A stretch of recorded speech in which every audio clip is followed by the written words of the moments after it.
les idées qu'on a sur Mayak, qu'on appelait autrefois Kishtim, l'accident, ce qui se passait dans la zone de Kishtim, sont malheureusement figées par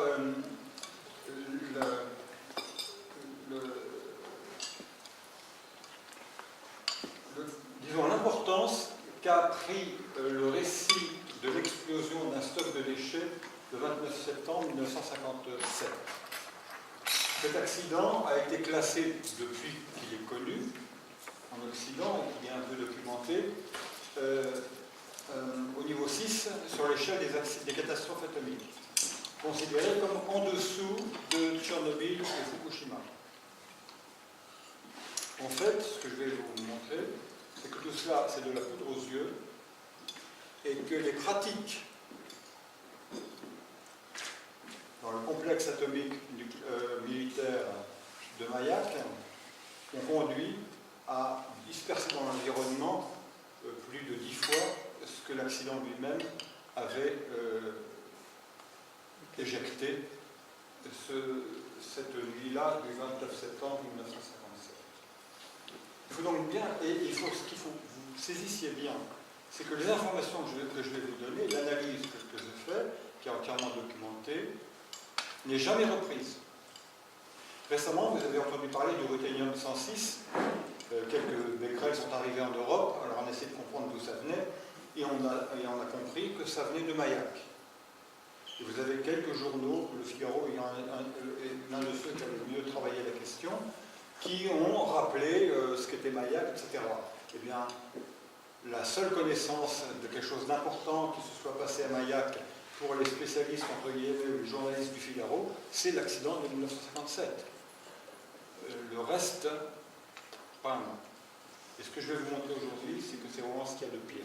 C'est pire que Tchernobyl, à la fois pour ce qui concerne les personnes impliquées dans le complexe, aussi bien en temps ordinaire qu'après l'accident de 1957, où il a fallu tout décontaminer, que pour les populations environnantes, sur lesquelles on a peu d'informations, mais ce qu'on a suffit à montrer que c'est pire que Tchernobyl. Alors, sur Tchernobyl, Annick vous présentera le bilan, qui n'est quand même pas à mésestimer, le 14. Alors, pour bien illustrer le fait que tout le monde s'en fout en France, j'ai analysé un document, je vais aller très vite là-dessus, mais c'est important que vous ayez bien conscience que vous êtes le sel de la Terre et que le reste de l'intelligentsia et de la pensée française se fiche éperdument de toutes ces questions-là. Vous savez peut-être que Le Monde et France Culture organisent chaque année des entretiens de Pétrarque, qui regroupent un certain nombre de penseurs français, plus français que penseurs d'ailleurs. Bah oui, c'est le problème de la France, tout est plus français qu'autre chose. Et ces penseurs français, chaque année, discutent entre eux de problèmes qu'ils jugent très importants. Là, il s'agit de 30 ans, le récapitulatif de 30 ans, entre 86 et 2016. Donc, ça comprend Tchernobyl, ça comprend Fukushima.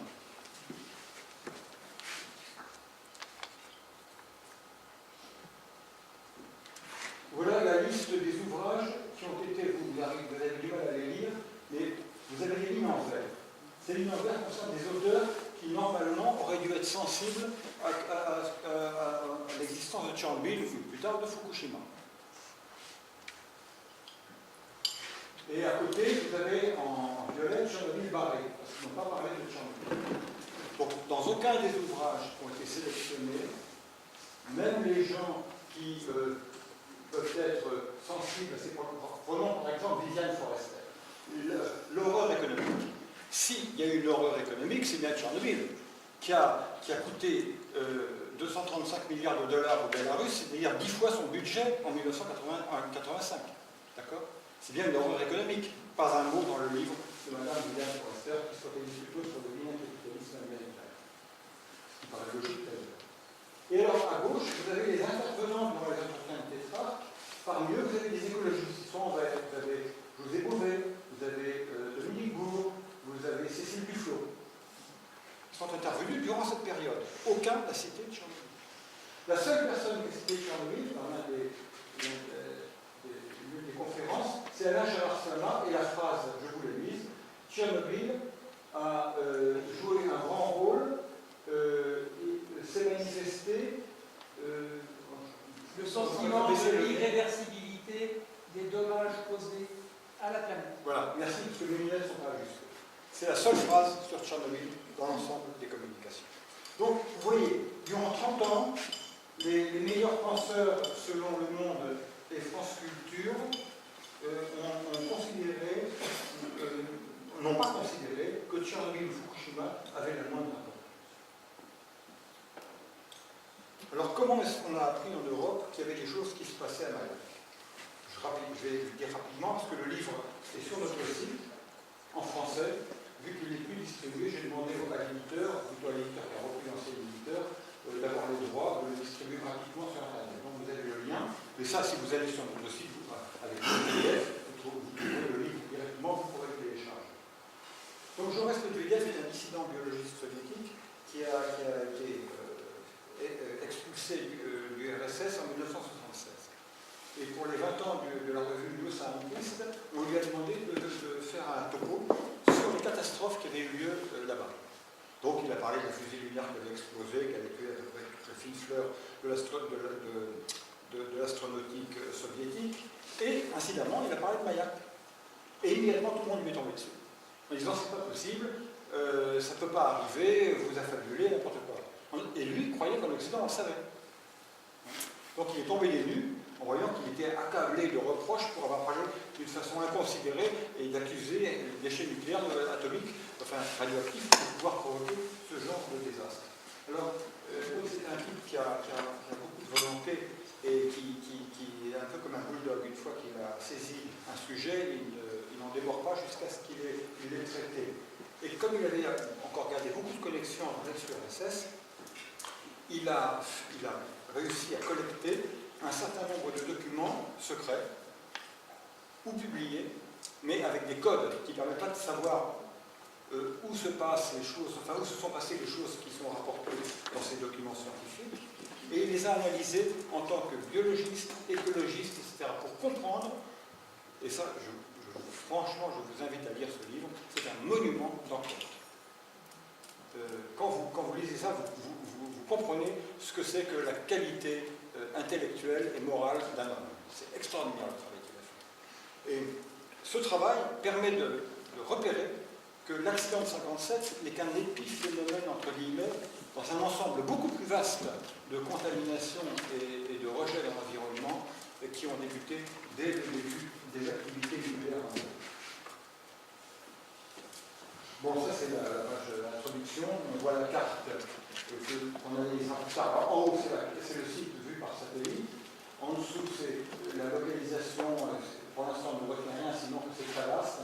L'ensemble concerne, en gros, là, grosso modo, 100 000 km².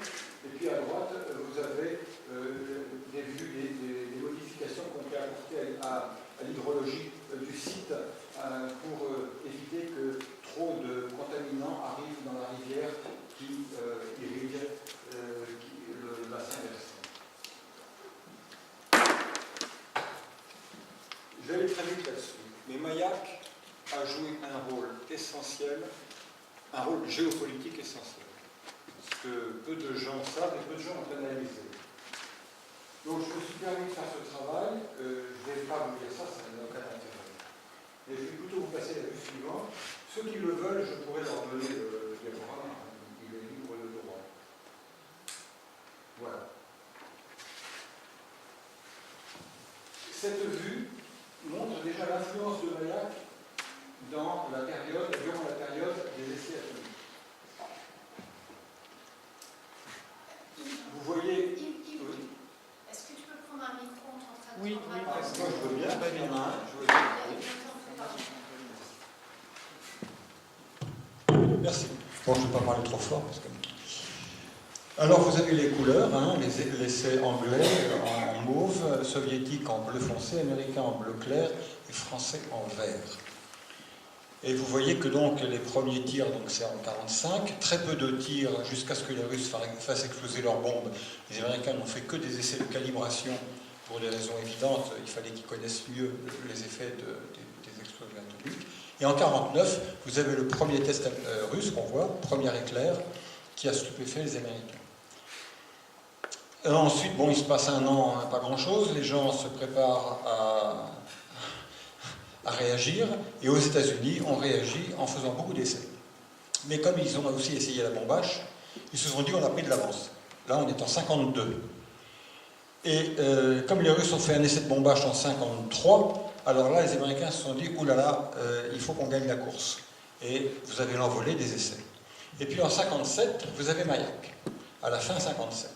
Alors ils avaient une réserve de plutonium, les Russes ont continué leurs essais. Et puis ensuite, comme l'usine était fermée pour décontamination, plus d'essais.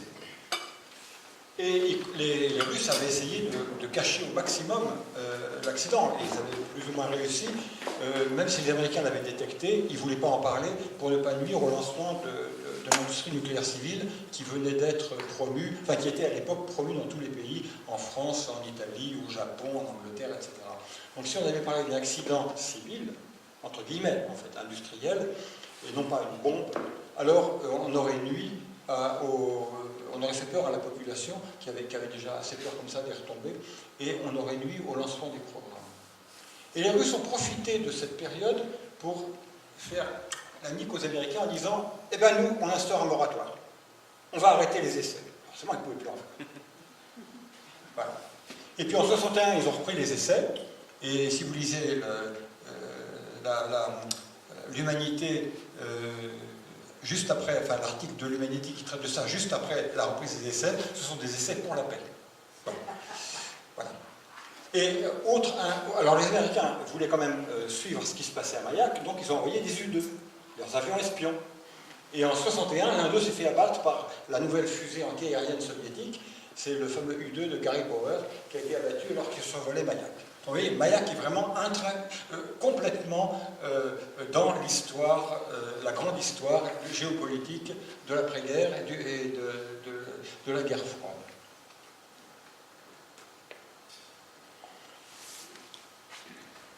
Maintenant, il faut vraiment être conscient que Mayak, ce n'est pas seulement un accident et des dégâts dans les populations, mais c'est avant tout une surexposition délibérée des travailleurs sur le site. Vous avez ici deux graphiques publiés conjointement, signés conjointement par un Russe et un Américain. En haut, vous avez l'irradiation des travailleurs à Hanford, donc l'usine de plutonium américaine, à partir de 1944. 45, 44 on commençait à sortir du plutonium, et puis à Mayak, on a démarré les réacteurs, vous voyez, un peu avant 50, enfin en 48, et tout de suite, l'exposition moyenne des travailleurs a monté jusqu'à 1000 millisieverts par an en moyenne, pour l'ensemble des travailleurs du site. Alors qu'aux États-Unis, on était autour du millisievert, durant le Manhattan Project. Si vous voulez, si ça vous intéresse, je pourrais vous dire les raisons pour lesquelles aux États-Unis on avait des valeurs assez basses. C'est expliqué dans mon livre, parce que normalement ils avaient l'autorisation de faire beaucoup plus, mais on peut comprendre pourquoi ils ont en fait eu des expositions beaucoup plus basses que ce qui était autorisé par la réglementation américaine. Et ce que vous pouvez aussi observer, c'est un pic dans les années 60 à Hanford.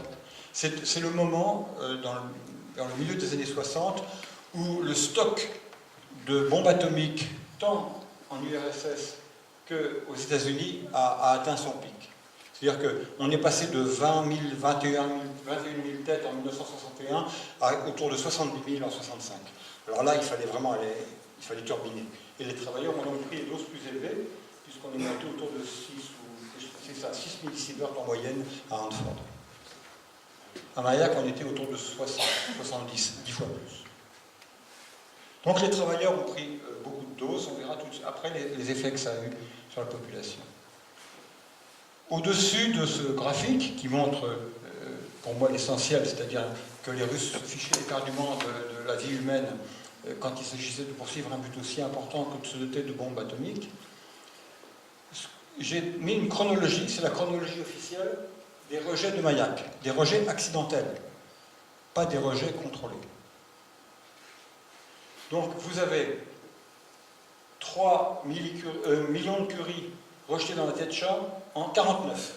qui a conduit à la rivière Tetcha, vous verrez sur le plan après, c'est la rivière qui passe dans le site, qui a été rejetée directement dans la rivière. Et ça a tellement contaminé les habitants qui prenaient leur eau dans cette rivière qu'on a dû évacuer un certain nombre de ces villages. Deuxième accident grave, c'est celui de 57, 20 millions de curies qui sont rejetés dans l'atmosphère, essentiellement du strontium. On peut se demander pourquoi dans les déchets il n'y a que du strontium, dans le monde devrait y avoir du césium. C'est une question à laquelle il faut répondre et je donnerai mes hypothèses après analyse des documents de Medvedev. Le troisième accident grave est lié à l'assèchement d'un lac, enfin d'une sorte d'étang plutôt, qui se trouve à l'intérieur du complexe et où on mettait les déchets. On mettait le césium, justement. Et ce lac s'est asséché, puis il y a eu une tornade de poussière. Et il y a donc 600 curies de césium, avec aussi du strontium, mais surtout du césium, qui ont pollué les alentours à ce moment-là. Alors 600 curies, comme vous pouvez voir, ça fait quand même beaucoup de becquerels. Hein. Ça fait c'est puissance 13, c'est ça 12. C'est ça 12, pardon. Donc vous voyez, ça fait plusieurs milliers de milliards, 2000 milliards voilà, de becquerels.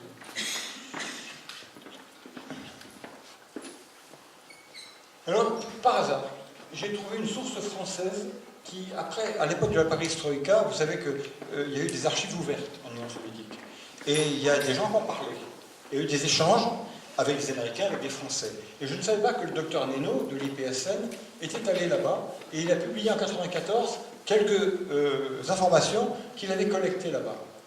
Alors, je vais lire mon document, que vous avez à l'écran, j'y vois rien, et je vais vous commenter ces chiffres. Donc, le premier tableau, le tableau 3 en haut, donne la distribution des doses en sievert. Vous avez pour le retraitement et pour le réacteur, et vous avez les années 51 et 49. Vous voyez que dans l'année 49, pour les réacteurs, vous avez 58% des travailleurs qui ont pris entre 0,2 et 1 sievert, et 31% qui ont pris entre 1 et 4 sievert. 1 et 4 sievert. Ça veut dire 10 millisieverts par jour, quand c'est 4. Et si c'est par jour ouvrable, on doit être à 15. Vous savez que la limite de dose pour la population, c'est 1 millisievert par an. Et dans la division retraitement, vous voyez qu'on a eu plus d'irradiation, avec une dose moyenne plus élevée, 1,13, mais surtout que le pourcentage de la corde des travailleurs qui a pris entre 1 et 4 sieverts est beaucoup plus élevé que de plus de 12%, c'est ça? Oui, 12%, que celui de la division réacteur. Ça, c'est en 51. Donc en 51, on continuait, alors qu'on avait déjà la bombe, on continuait parce qu'il fallait produire du plutonium à marche forcée. Alors, l'une des maladies les plus fréquentes et qui est déterministe, c'est-à-dire qu'elle n'est pas aléatoire, elle est déterministe. Quand vous recevez des doses pareilles, c'est le mal chronique des radiations. Vous êtes tout le temps fatigué. Retenez bien ça, parce que vous verrez à la fin que ce mal chronique des radiations n'existe pas apparemment dans les documents officiels. Vous voyez que dans la division réacteur, vous avez 5,8% des travailleurs qui sont atteints du mal chronique des radiations, avec une dose reçue totale, cumulée, de 2,6 sieverts, avec un maximum annuel de 1,27. Et dans la division retraitement, le nombre est beaucoup plus élevé, vous avez 22% des travailleurs qui sont atteints de ce syndrome chronique des radiations, avec une dose vie de 3,4 sieverts et un maximum de 1,50. Ça, c'est pour les travailleurs. Et j'ai placé à ce niveau-là, parce que c'est dans le document de Neno, ce qui concerne la population. Alors, le nombre d'habitants surexposés, 250 000. À Tchernobyl, on peut dire que de vraiment surexposés, c'est ceux de Pripyat, 45 000. Donc on en a 5 fois plus. Nombre d'habitants particulièrement exposés qui ont pris une dose individuelle de l'ordre moyenne de 200 millisieverts. 28 000. Nombre d'habitants évacués définitivement pour avoir pris entre 35 millisieverts et 1,7 sieverts. Plus que la dose moyenne des travailleurs dans la première année. 7500. Et habitants les plus exposés, c'est un village que je vous situerai sur la carte, Mietleno, 1200, dont la dose moyenne est de 1,7 sievert. En fait, oui, ils ont tous pris 1,7 sievert à Mittlenon. Ça, c'est vraiment représentatif de Mayak. Les documents officiels. Bien, les documents officiels, c'est celui-là de Rosatom, le grand trust atomique qui a repris Mayak. Et il vous fait une liste des rejets de l'accident de 57. Je passe rapidement. Simplement, ça confirme, enfin, c'est de là qu'on tire les valeurs qui sont dans la littérature, de 20 mégacuries, 20 millions de curies, comme c'est marqué en haut, avec une partie césium et le reste des éléments à vie plus courte. Le cérium, le ruthénium, qu'on retrouve évidemment, un peu de césium, parce qu'il y en a très peu par rapport à ce qu'il devrait y avoir, et là ça se confirme, le césium n'y était pas, et le cérium 144, dont nous reparlerons parce qu'il est lié à l'affaire du ruthénium de l'année dernière. Voilà un exemple des échanges entre les experts soviétiques et les experts américains. Le lieutenant-colonel Collins, Daniel Collins, qui est un spécialiste des radiations et des effets des radiations, est venu et a pu discuter avec ses collègues. Et il a reproduit les informations qu'on lui a données. On pourra en parler après, il n'y a pas grand-chose de nouveau. Alors, maintenant, une force met tout de suite de faire une incise qui est l'analyse du document de Medvedev. Travaillant donc sur des documents considérés comme devant rester en Union soviétique, donc absolument pas biaisés par une propagande qui voudrait distiller une information orientée, Medvedev a pu reconstituer avec ces documents-là, qui ne sont pas exhaustifs, qui représentent une partie de la réalité autour de Mayak, il a pu reconstituer les rejets dans l'environnement. Un seul lac, par exemple, qu'il a analysé, pour lequel il avait des informations, contient 10 millions de curies de césium. C'est beaucoup plus que le rejet de Tchernobyl. Et bien plus, d'après ce qu'il dit, en strontium 90. Une zone de 400 km² est contaminée par 128 kg curie de césium. Un territoire de 100 km² est contaminé par au moins 1 million de curies de strontium. Et d'autres études permettent d'ajouter plusieurs dizaines de milliers de curies de strontium aux quantités issues. La conclusion, c'est que les rejets de strontium du complexe de Mayak, y compris l'accident, excèdent probablement 20 millions de curies de strontium et 10 millions de curies de césium. Comparaison, ceux de Tchernobyl, c'est 2,3 millions de curies de césium et 0,21 millions de curies de strontium. Vous voyez bien que Mayak, l'ensemble des rejets repérés par Medvedev, à partir de documents officiels, scientifiques officiels soviétiques, c'est plus que 10 fois largement Tchernobyl. Alors, ces cartes-là, que j'ai photographiées à Moscou dans un institut des sciences de la Terre le 26 avril 1990, m'ont été donc communiquées par le directeur de la division radiation de ce centre. Il était effondré.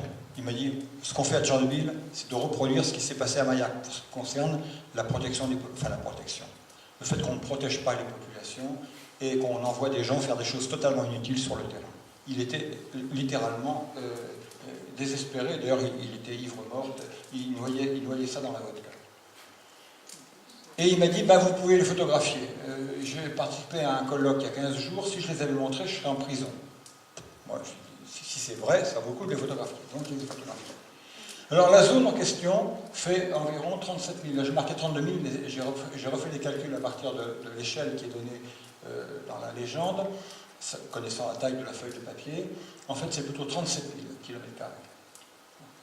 Autour du Tcheliabinsk, qui est la grande ville industrielle de la région, l'ensemble recoupant largement plus d'1 million d'habitants, entre 1 et 2 millions d'habitants.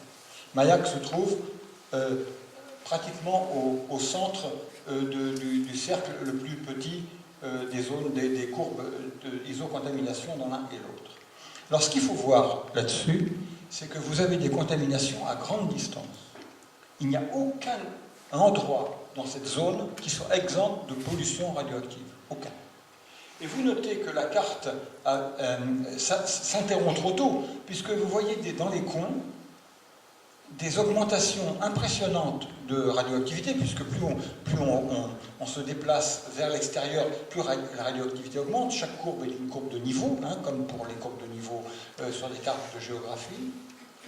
Et l'origine de ces dépôts est totalement inconnue.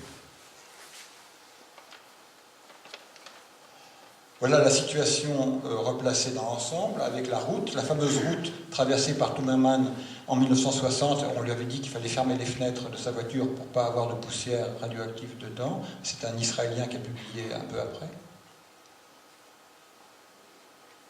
Alors, on va passer rapidement. La question, c'est qu'est devenu le césium? Je vous passe sur les détails, mais ce qui est clair, c'est que les quantités de césium produites sont considérables, de l'ordre de 80 millions de curies. Où sont-ils passés? Vous avez ceux dont on a parlé, qui sont dans l'environnement, environ 20 millions de curies, mais le reste. Et il se trouve qu'un document a été présenté il y a quelques années par Yuri Bandajewski dans un colloque, et qui montre la contamination du césium dans la ration alimentaire des républiques Russie, Bélarus, Ukraine et Lituanie, à partir de 1964. Et vous voyez qu'à l'époque, la ration alimentaire contenait, c'est en nanocurie, pas mal de césium. Alors j'ai fait rapidement, je passe vite, j'ai essayé de voir à quoi ça pouvait correspondre, vu que tout le monde avait cette ration. Ça correspond à une fertilisation des sols par 1 curie au kilomètre carré. Or, fertiliser les sols avec des produits radioactifs était une pratique d'avant-guerre. Dans les phosphates marocains, il y a un peu de radium, et tout le monde pensait que ce radium allait booster les plantes.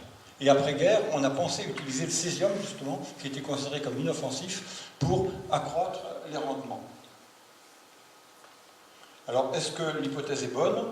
Je vous passe les détails. Ceux qui veulent avoir le document l'auront. Les vents dominants n'amènent pas les retombées des essais nucléaires russes dans la région, donc ça ne peut pas venir des essais nucléaires. Et Medvedev dit bien qu'on produit 1 million de curies par an de césium extrait spécialement à Mayak, ce qui est 40 fois les extractions que font les Américains pour les besoins industriels. Donc on a visiblement un besoin de césium qui dépasse les besoins de l'industrie. Il n'y a que l'agriculture qui peut être le débouché. Alors maintenant, voyons voir les conséquences sociales et sanitaires. Les premières, ça concerne les évacuations. Elles ont commencé dès 1949, comme je vous l'ai dit, 38 évacuations entre 1949 et 1962, dont 11 partiellement. Et les villages évacués entre 1957 et 1960, c'est 23. Alors, le mieux, c'est de regarder la carte. Voilà la rivière Tetcha. Et entourés, ce sont les villages qui n'ont pas été évacués. Et vous voyez qu'on a des villages qu'on n'a pas évacués, et on se demande pourquoi, puisque certains posent actuellement des problèmes sanitaires chez les descendants des gens qui y habitaient, alors qu'entre deux zones non évacuées, eh bien, on a évacué quand même. La longueur totale du cours de cette rivière, c'est de l'ordre de 50 km sur cette carte. C'est vraiment important, hein, c'est pas n'importe quoi.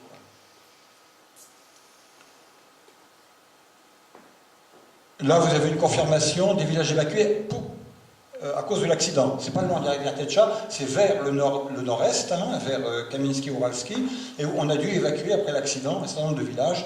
Vous avez les doses reçues par les habitants dans la colonne du milieu et le délai d'évacuation. Vous voyez que parfois il dépasse une année. Ce qui veut dire qu'on ne s'est pas pressé de protéger les gens. C'est ce que voulait dire Kozuline en fait. Je l'ai découvert quand j'ai trouvé ce document.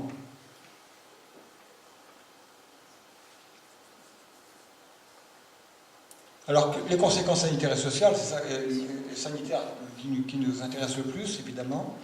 On a des groupes de contrôle. Un premier groupe de 34 000 personnes qui habitent au sud des zones touchées par les accidents et non riveraines de la Tetcha. Et ce que vous avez pu voir, c'est que même au sud de la Tetcha et de la zone contaminée, tout le territoire est contaminé par des pratiques dont on ne sait rien, parce qu'il n'y a pas de documents là-dessus.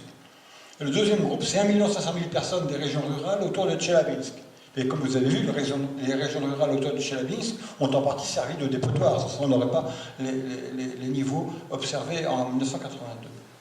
Ce qui veut dire que la comparaison, si on compare les gens contaminés par rapport aux gens non contaminés, qu'on dit non contaminés, est biaisée par défaut. Alors maintenant, allons-y pour les chiffres.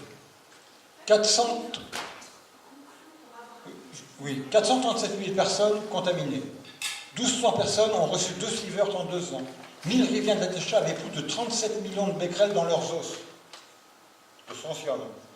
Et jusqu'à le maximum de 220 millions de becquerels de strontium dans les os. Plusieurs personnes ont reçu une dose de 4 sieverts à la moelle osseuse. C'est bien pire que ce qu'ont pu prendre les liquidateurs de Tchernobyl, ceux les plus atteints. Témoignage cité par Medvedev, je le lis rapidement. Il y a là, à Tchelabisk et Sverdlovsk, qui est au nord, d'immenses hôpitaux comptant des centaines de lits. Tous les médecins me dirent que les victimes étaient atteintes par la contamination radioactive, ce qui représentait des milliers de gens. On m'a dit que la plupart d'entre eux moururent. Officiellement, il n'y a pas eu de mort. Alors Collins cite les chiffres qu'on lui a rapportés, qui sont les chiffres officiels. Le cancer de l'estomac, du sein, du poumon et de l'œsophage 2 à 3 fois plus fréquent que parmi les survivants d'Hiroshima et Nagasaki. Une proportion plus élevée de morts-nés, de fausses couches que dans les groupes de contrôle. Les leucémies ont doublé parmi les évacués. C'est l'action du strontium 90. Là, vous avez quelque chose d'intéressant que je vais très rapidement évoquer. Il y a beaucoup de travailleurs qui sont morts jeunes, 40, 50 ans. Et il y a quelques-uns qui ont survécu. Et parmi ceux qui ont survécu, on a étudié récemment une cohorte de personnes de plus de 70 ans, dont on a essayé d'évaluer les maladies chroniques qui pouvaient être liées aux radiations. Et si vous regardez la colonne de droite, où vous avez les chiffres correspondant de l'augmentation par rapport à une population non exposée, vous voyez que pour certaines maladies thyroïdiennes, tumeurs bénignes, Parkinson, quoi d'autre encore, des problèmes veineux ou des hyperplasies de la prostate, vous avez entre 2 et 3 fois plus. Donc il y a un effet génétique. C'est-à-dire que là, c'est relié aux gènes. C'est une étude très précise, très pointue. Et puis pour ce qui concerne le nombre de malades chroniques des radiations parmi cette cohorte de survivants, eh bien ils sont 64%. C'est terrifiant. Est-ce qu'on peut laisser les questions? Parce que là, en fait, je pense qu'il y a beaucoup de personnes qui ont beaucoup de questions. Oui, je termine. J'en arrive au nuage de ruthénium. Tu vois, on ne peut pas être plus proche du jour d'aujourd'hui. Vous savez, donc vous avez entendu parler de cette histoire de nuage de ruthénium. Ce que vous ne savez probablement pas, parce que peut-être que parmi vous, peu de gens lisent Le Figaro, c'est que cette émission a été certainement produite par un accident qui correspondait à une opération industrielle censée apporter à un groupe de scientifiques du CEA et de son homologue italien, l'Institut national de je ne sais pas quoi, nucléaire, de physique fondamentale, de physique nucléaire, l'Institut national de physique nucléaire. Ils avaient un contrat pour la livraison d'une source d'un radioélément dont j'ai parlé tout à l'heure, le cérium-144, qui a une demi-vie assez courte, je crois que c'est 250 jours, et qui ne peut être extrait que de combustible de réacteur. Dans la nature, on n'en trouve pas. Et pour l'obtenir avec un niveau de grande pureté et en quantité suffisante, il faut retraiter le combustible tout de suite, ou presque. C'est-à-dire quand il est très chaud et qu'il pose des problèmes de sûreté industrielle considérables. Areva a refusé, BNFL, l'équivalent britannique d'Areva, a refusé. Et Mayak a accepté. Donc Mayak a lancé l'opération, et il y a eu un accident, et le ruthénium, qui est assez volatile, a été envoyé dans la nature, puisque pendant le retraitement, on a du cérium et du ruthénium.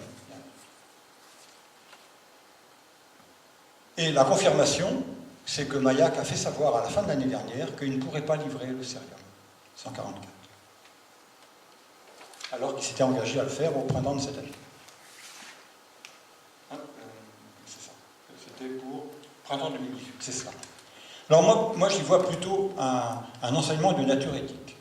Les physiciens qui ont conçu cette manip de physique savaient très bien qu'une source de cérium ne pouvait être produite qu'en prenant des risques et en exposant des travailleurs.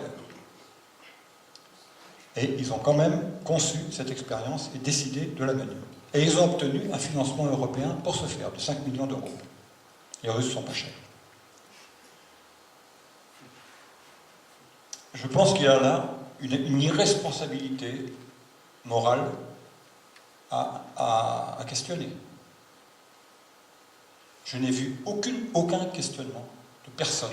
Alors que toute cette information a été publiée dans un journal à grand tirage, Le Figaro. Pour moi, c'est quelque chose de terrifiant sur le plan intellectuel, je ne cache pas. Que personne n'ait fait le rapprochement, que c'était absolument intenable sur le plan de l'éthique scientifique d'avoir conçu cette opération. Il y a des concepteurs qui ont été radiés, des responsables. Alors, on n'a aucune information. On sait que l'IRSN, qui a analysé la chose, a dit que les Russes auraient dû évacuer jusqu'à, je crois, 10 ou 30 km, enfin je ne sais plus. Il n'y a eu aucune évacuation, puisqu'officiellement il ne s'est rien passé. Pendant longtemps, ils ont tout nié.